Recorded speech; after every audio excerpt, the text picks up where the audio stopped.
Capricorn, kamusta? Welcome back to Pinay Angel Tarot. This is your October kapalaran para sa mga Capricorn, love and career reading.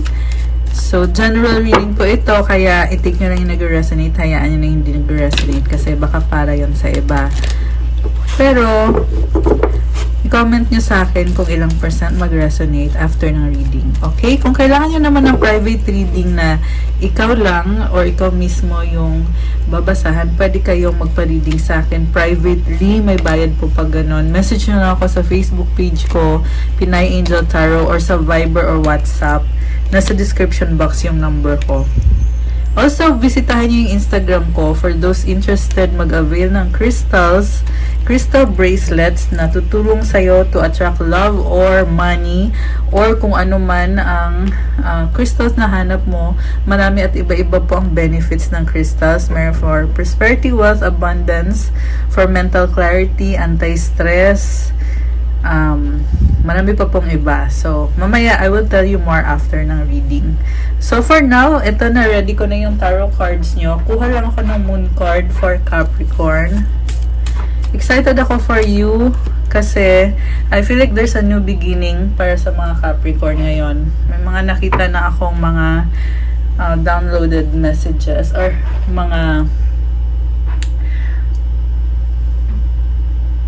may mga symbols na ako nakikita. Okay.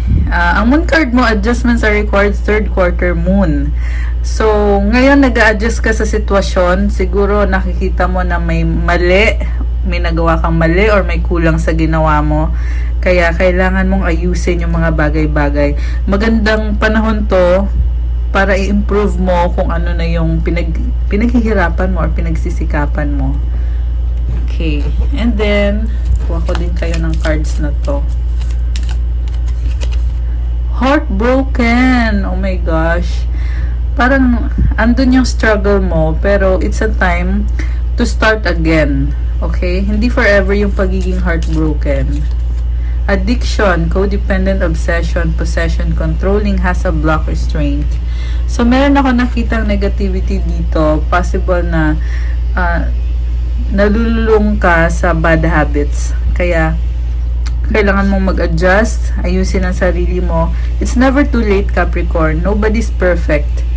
At hindi naman lahat ay negative.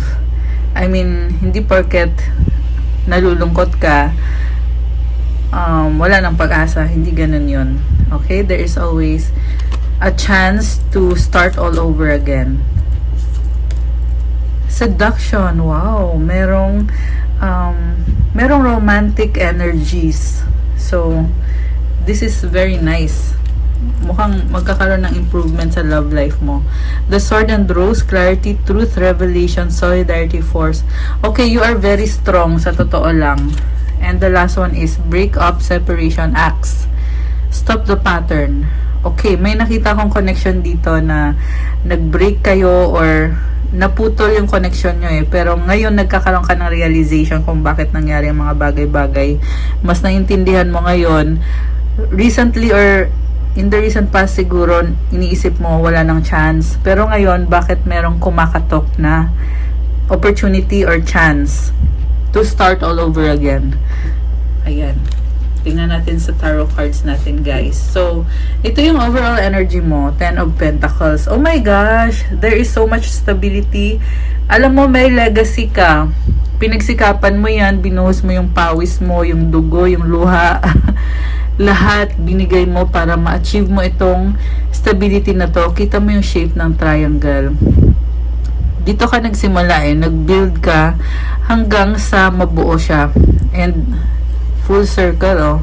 Ayan, kita mo yan. So, it means na you have created something na magtatagal ng pang long term at possible din ito na success, windfall success when it comes to money na paparating. Oh, very nice. Mamaya ika-clarify pa natin yan. So, sa recent past, you have Justice card, 3 of Wands, and the Devil.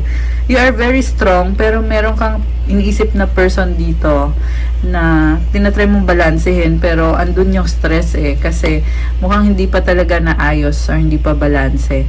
May pinaglaban ka kasi dati na parang you kick out the person or nakipaghiwalay ka or tinanggalan mo siya ng karapatan, something like that, kung ano man tong nangyari, pero pinanindigan mo kung ano sa tingin mo yung tama, pinanindigan mo yung sarili mo. Okay. Sa current naman, oh my gosh, ibang-iba to. The Chariot and the Lovers, tapos merong King of Cups. Alam mo, nakikita ko dito yung taong yan na kinik out mo. Sobrang mahal mo naman siya Andito yung Lovers card, So, it's a choice or a decision for you to make. Kasi pwede mo naman siyang talikuran at piliin mo yung sarili mo. On the other hand, pwede mo rin siyang balikan. Malalim ang pagmamahal dito. Possible na may kadikang water sign, Cancer, Pisces, Scorpio. Meron Gemini energy, meron Cancer energy. Itong person na to, parang nafe-feel mo na kailangan mo siya sa life mo. Siya yung nagbibigay ng strength sa'yo, ng, alam mo yun, ng happiness sa'yo. Siya yung bumubuo sa'yo. So, mahirap na desisyon ang kailangan mong gawin. Kung pipiliin mo ba siya or kung kaya mo na bang sarili mo. Sa totoo lang, nakikita ko kaya mo ang sarili mo kasi meron kang Chariot dito. So, igagrab mo kung ano yung magpapasaya sa'yo. Meron din lumabas dito, guys, na super in love kayo ng taong yan. Binabalanse nyo isa't isa. And ang nakikita ko is ini-enjoy nyo lang yung connection, yung relationship. So, I feel like this is success sa relationship para sa'yo, Capricorn. Kung yan yung minamanifest mo, makukuha mo, kayang-kaya mo. Lalo na, yung unang card dito is Chariot. And kasi meron ka ng legacy So, yung tao, babalik din talaga sa'yo kasi kilala ka na niya or kilala ka na ng taong yan at alam niya na andyan ka din naman para sa kanya. You are very stable, very reliable ka para sa taong yan, and malalim ang pagmamahal dito, guys, kaya hindi mo siya matatanggi. May nakita nga ako nagtitiis alam mo yung kahit hindi mo maintindihan yung mga bagay-bagay, tinitiis mo kasi sa totoo lang, mahal mo naman talaga yung taong yan kahit ikaw mismo hindi mo rin maintindihan kung bakit nangyari yung mga nangyari. And ayun. So, for me, guys, natural lang naman siguro sa tao yon na ang dami mong tanong, hindi mo na hahanap yung sagot or hindi mo nakukuha yung kasagutan. Teka lang, parang ang dilim. Natural light tayo Mag-add tayo ng ilaw. Ayan. Hindi mo maintindihan yung mga bagay-bagay or marami kang katanungan na hindi nasasagot. Okay lang yan kasi hindi naman kailangan sagutin lahat. Ang importante, buo ka. 'Di ba? Kasi sa nasa-sense ko, siya yung bumubuo sa'yo Meron kang Lover's card. This person makes you feel vulnerable na kumbaga yung totoong ikaw, na ilalabas mo yung totoong ikaw at tanggap ka din ng taong yan. So, mamaya ika-clarify pa natin yan. Sa near future, Ace of Cups, Four of Wands. Oh my gosh! Queen of Pentacles. I love this, guys. Alam mo, merong offer of wedding na nakikita ko. Stability. Ayan, pwedeng marriage or business. Something na very emotional Offer of commitment. Ayan, more like mag-o-offer kayo sa isa't isa ng loyalty nyo, ng pagmamahal nyo. Si Queen of Pentacles, parang ano yan, parang wife material or husband material na aalagaan, ina-nurture ka niya talaga. So, yan yung nakikita ko dito, very loving partnership and relationship. Yung nga lang, parang na-feel ko sa'yo na mas gusto mo kasi na siya yung lumapit sa'yo. Kasi si Queen of Pentacles, sarili din niya yung iniisip niya. At the same time, very good provider. So, willing ka mag-provide sa kanya as long as mag-commit siya sa'yo. Or tanggapin niya kung ano ikaw talaga. Kasi ganyan ka na 'di ba? So, I feel like hindi mo pwedeng stretch yung sarili mo para sa kanya. Or hindi mo pwedeng baguhin yung mga nakasanayan mo para sa taong yan. And nakakatakot din yung offer ng commitment na yan. Pero yan yung nagpapasaya sa'yo. Pero guys, ito na sa near future to eh. Ibig sabihin, na-foresee mo na mangyayari yan sa near future na kung saan ngayon ini-enjoy nyo yung love nyo. Sa near future, mas magiging committed kayo. So, mag-clarify na tayo. Bakit 10 of Pentacles? Hold on. Shuffle ko lang to guys.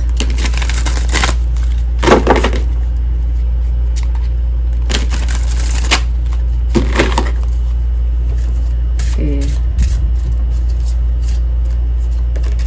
Oh my gosh, 10 of Cups. Alam mo, super happy ng puso ni Capricorn. Nakakaloka. Ikaw na talaga. Knight of Wands. Ace of Wands. Oh my gosh. So much passion, attraction. Page of Wands sa bottom of the deck. Parang nahihiya ka na nahihiya kang i-approach yung taong yun. Pero sa totoo lang, nakita ko dito, sobrang attracted kayo sa isa't isa. Sobra, super in love. And I can see you dating. Ayan o, 10 of Cups. Mukhang nakukuha mo yung wish mo. O, diba, kakasabi ko lang lumabas yung star card. Ayan, guys. I love it for you, Capricorn. So, ang nakikita ko dito is yung, ano nyo, yung love life nyo talaga, nagbo-bloom ngayon. Hindi lang sa nagbo-bloom, but also, ini-enjoy nyo siya. So, there's so much attraction. And ano bang nangyari kasi dito? Oo, dati kasi sa past, nagkaroon ng pag-aaway, 'di ba? Mas pinili mo yung sarili mo, pinili mo kung ano sa tingin mo yung tama. Pero ngayon, ayan, mukhang naghahabulan kayong dalawa. And ito Knight of Wands, lover mo yan eh. Ayan, you really love each other. You're super attracted. Okay, wish granted. Grabe! Okay, so tingnan natin. Ano ba kasing nangyari sa past?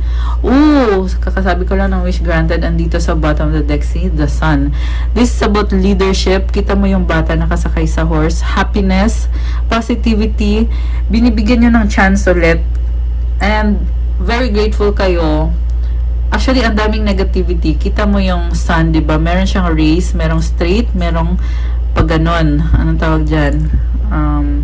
Yung ganito it symbolizes na merong mga negativity, merong mga nangyaring problems, pero masaya kayo. Tapos na yung problems na yan, magsisimula na ulit. Pagkatapos ng problems, lalabas yung Sun, sisikat muli ang araw. Oh, I love it. So merong Emperor. I can see someone na nagalit, siya yung may authority, pero natapos na din yan. And bigay na bigay ka dito eh. Very invested ka sa connection na yan. Okay, so again, tingnan natin guys ha. Bakit nasipa or bakit na-kick out yung taong yun sa buhay ni Capricorn? Nagalit ka eh. Nagalit ka sa kanya. So again, 10 of Swords. Tapos ngayon, 8 of Swords and the 4 of Pentacles. 2 of Pentacles in the bottom of the deck. So, nakipag-break ka sa kanya or tinapos mo yung connection nyo dahil ang dami mong responsibilidad at sakit lang siya sa ulo. So, parang frustrated ka kasi minanifest mo yan eh. Na kumbaga, may sarili kang buhay, gusto mo rin siya maging parte ng buhay mo. Maging additional, kumbaga bonus siya sa buhay mo. Pero ang nangyari is, pinilit mo kasi kung ano yung gusto mo. Kasi may sistema ka. Kita mo yung 8 of Swords, nakatali ka Ayan. Pinipigilan mo yung sarili mo. Pwede ka namang mag-adjust sa kanya, pero pinili mo na, hindi ako magre-risk. Ayoko niyan. Ayoko ng kakaiba. Dapat ako yung masusunod. Ayan. So, kaya tuloy, hindi siya nag-workout sa past. 'Di ba? Sumilip pa tong isang card. Kasi, ayan sumasagot yung cards natin. 9 of Pentacles. Very independent ka at ang tingin mo kasi sa sarili mo nung time na yon, hindi mo pa na-achieve yung gusto mo ma-achieve sa career mo. So, kaya feeling mo, pabigat lang siya. Hindi, I know masakit pakinggan sa iba. Oo, masakit.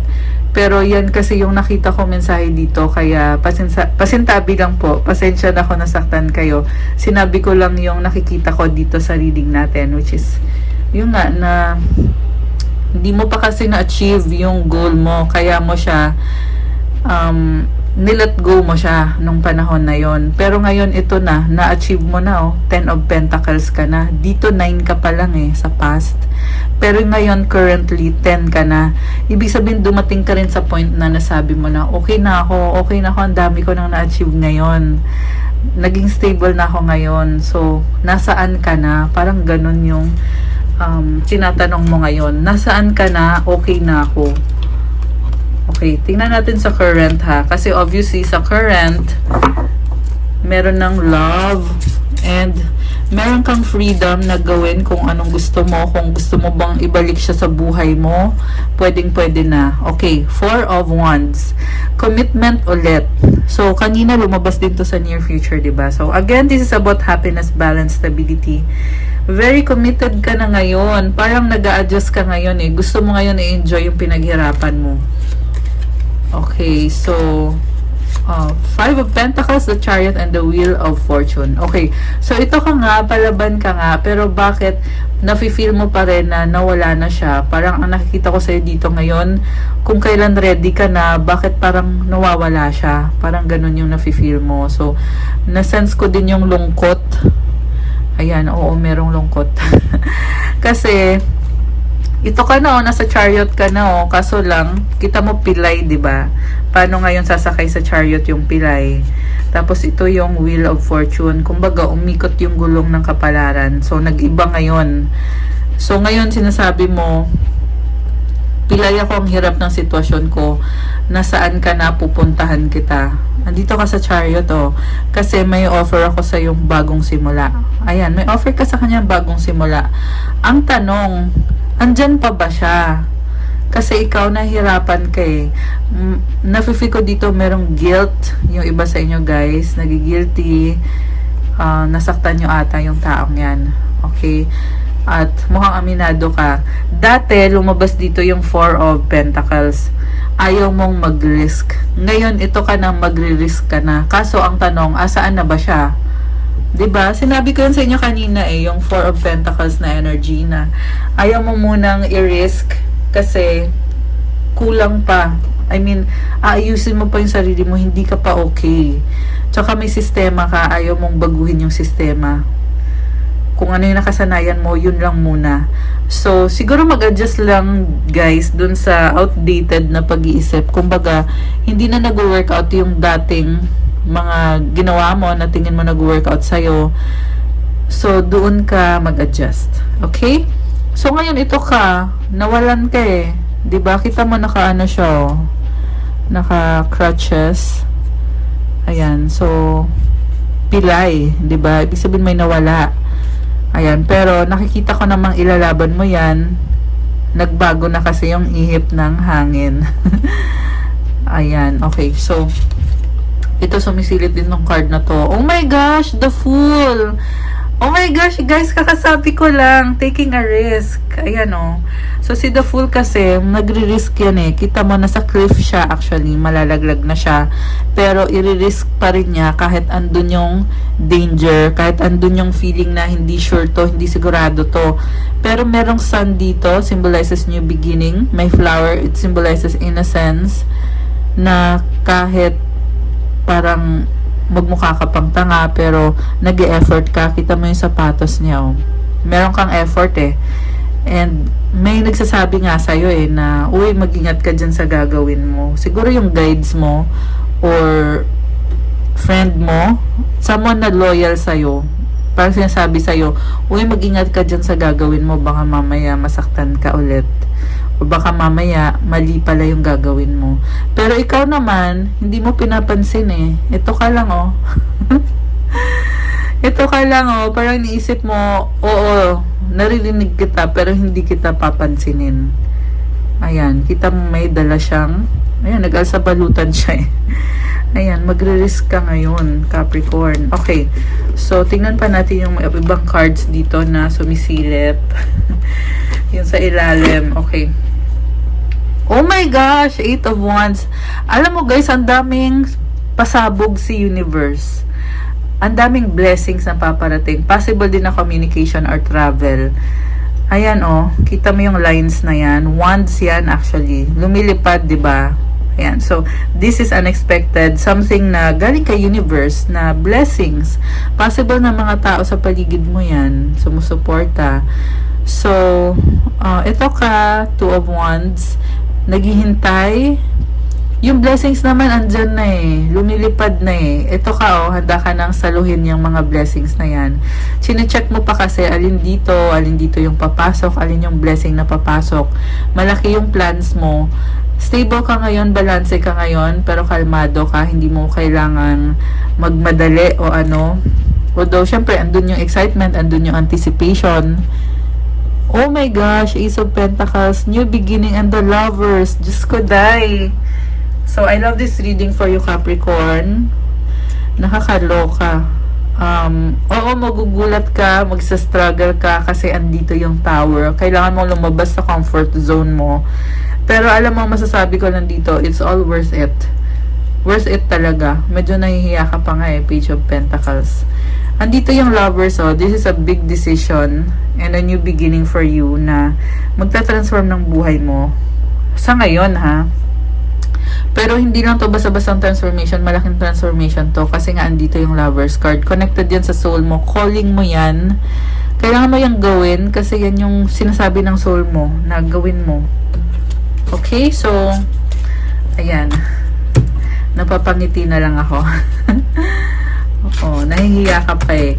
Tingnan natin yung nasa near future para kay Capricorn.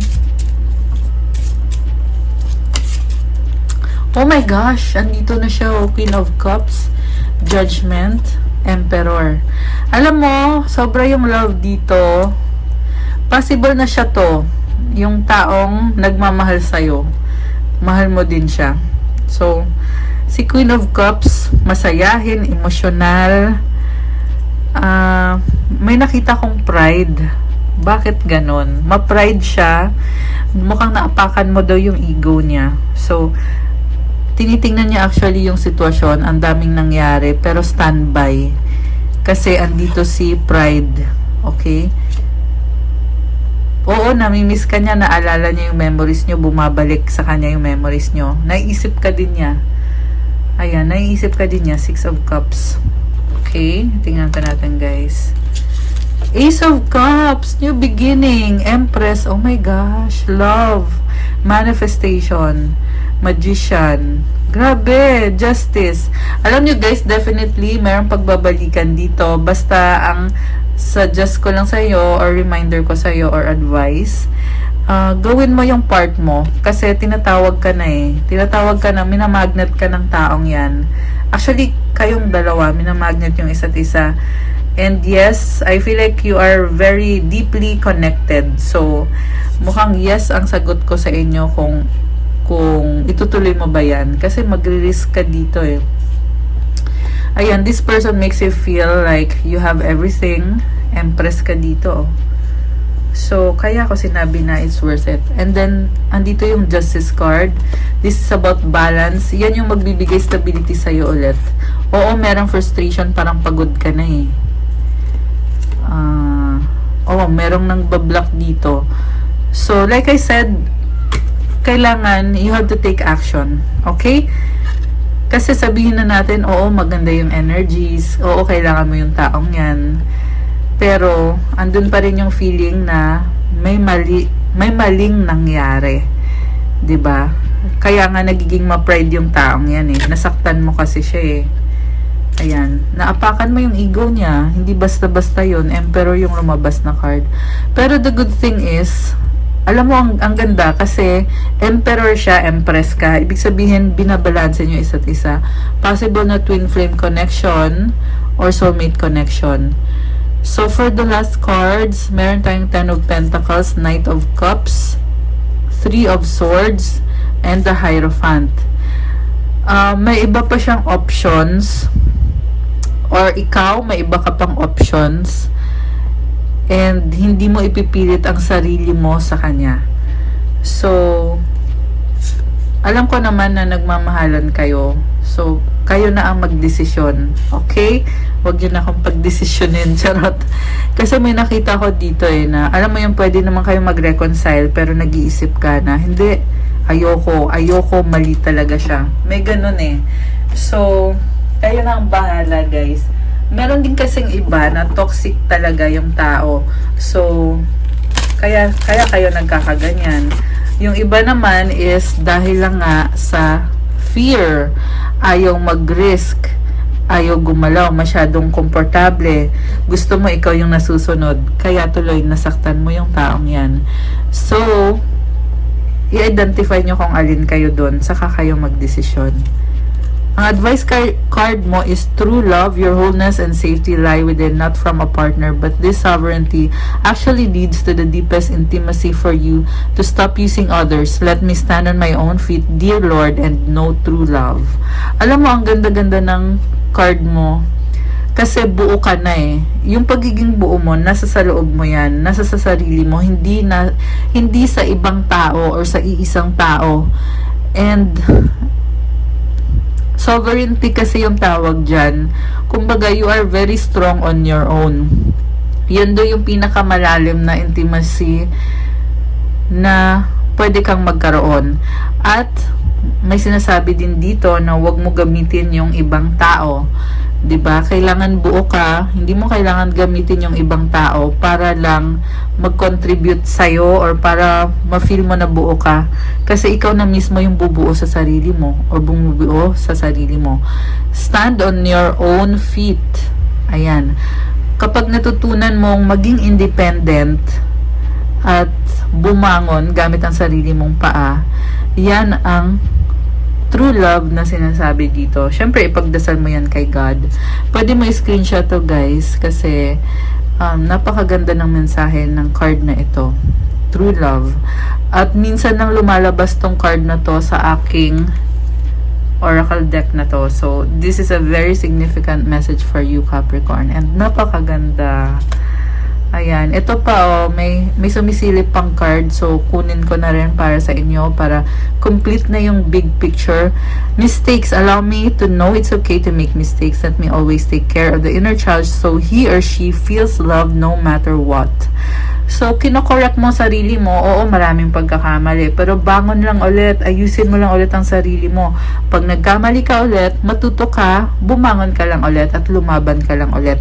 Mahalin mo yung inner child mo, yung sarili mo, ibigay mo kung anong happiness mo, kahit ano man ang mangyari. Ayan, okay lang na magkamali. Yan lang ang sinasabi dito. Ayan. Okay guys, that's what I have for you, Capricorn, for your October kapalaran. Thank you so much for watching, guys. I hope you love the reading. I really love this reading for you. Nakakatawa. And if you are a Capricorn na resonated 100% sa reading natin at gusto nyo ng more information, you can book a private reading with me. So, may bayad na yon kapag private reading kasi ikaw mismo yung i-reading ko, yung specific situation mo. So, i-message nyo lang ako sa Facebook page ko, Pinay Angel Tarot, or sa Viber or sa WhatsApp para mas mabilis. Nasa description box po yung number ko. Again, supportahan nyo din yung Facebook page ko para dumami na yung followers ko sa Facebook at sa Instagram. Meron din akong crystals to attract love, money, also para ma-remove yung negativity sa'yo, to cleanse your auric field, to unblock your chakras, to give you confidence, courage, and strength, motivation sa career mo, sa trabaho mo.